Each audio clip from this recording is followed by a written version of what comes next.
Welcome back. Stan Cottrell is an ultra long distance runner. For those of you who think marathons are intense, prepare to be very intimidated. Stan is the Guinness Book of Records holder for running from New York to San Francisco in 48 days. He has run more than 250,000 total miles through 40 countries, and he shows zero sign of slowing down. And oh, by the way, just as a casual aside, he is about to turn 78 years old. So we welcome Stan to Fox 11 News In Depth. Oh my goodness, you are my hero, Stan. As we say down here in Georgia in the South, everybody says, bless your heart. And so just bless your heart for saying all these sweet things. Oh my goodness, I love you. So your birthday, your 78th birthday is May the 7th, and you are going to celebrate by doing what?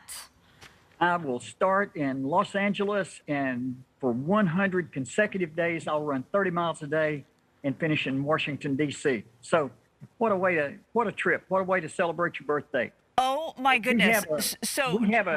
We have a statement back where I'm from, if I can tell you this.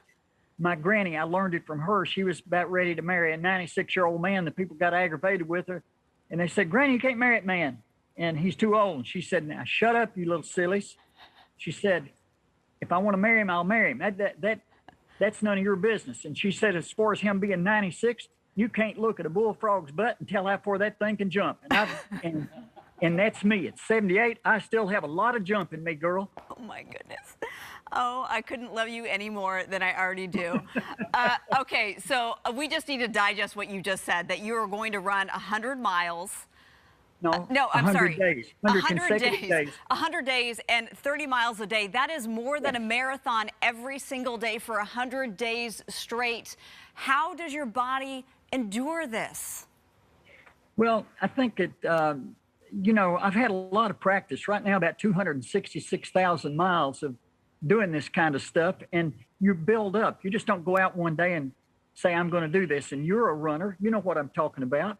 And it's just over the years, I've been consistent, and there's a message here. You don't have to go run 30 miles a day and cross the country to find some level of fitness, but it's been cumulative, and it's self-discovery and testing the limits. I've been my own human performance laboratory since I've been 8 years old. And there were things that I was noticing at 8 years old, that if I didn't eat certain foods, I could run better. If I ate certain foods, it would slow me down.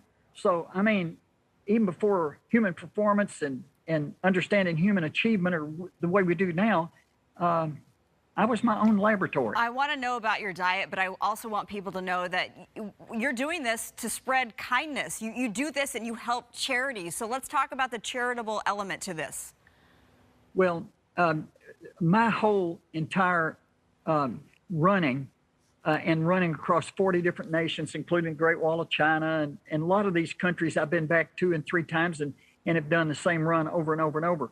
But the one thing that I've noticed, that with my running, there was a time I just wanted to run to get my name in the record books, and what an empty existence. But when I was doing these runs, people were waiting on the side of the road. Can you stop and say hi? Can we get a picture with you? And schools would turn out. Would you talk to our students? Would you just say something inspiring to them? And I said, my God, what a medium to promote friendship, because friendship is that beautiful concept that means coming together in thought, heart, and spirit. And so what I do, it's like that spirit of recess when we were in elementary school. I run, and it takes on the embodiment of recess, and people come out and they park all their junk, and they come out and we play together, and somehow the world seems to be a better place as a result. You bring a smile to my face, and I want to run with you. You are so inspiring. But you really do. You have teamed up with organizations, and you're raising money for. So tell us some of those organizations. Well, we got several of them that are humdingers that are really doing great work. And one of my own is WLOC. That's in Montreeville, Kentucky. I'm from the poorest county in the state of Kentucky, and that's like a third world country.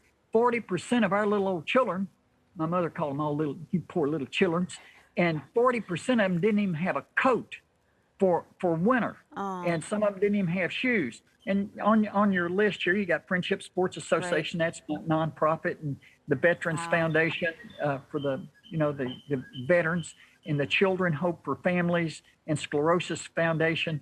And there's a lot of good ones that I mean, there's the big charities, and they get lots of money, but let's lend a helping hand to some really neat folks that's doing yeoman's work, that love makes the world go round, but it takes money to grease the wheels. And so let's extend to them little buckets of axle grease to help them along too. And let's talk about how we can help you and join in on the cause. So you start in Los Angeles on May 7th. Where's the starting point? And then along the way, throughout cities across the country, people can come meet you and run with you for a little bit. So how do people do that?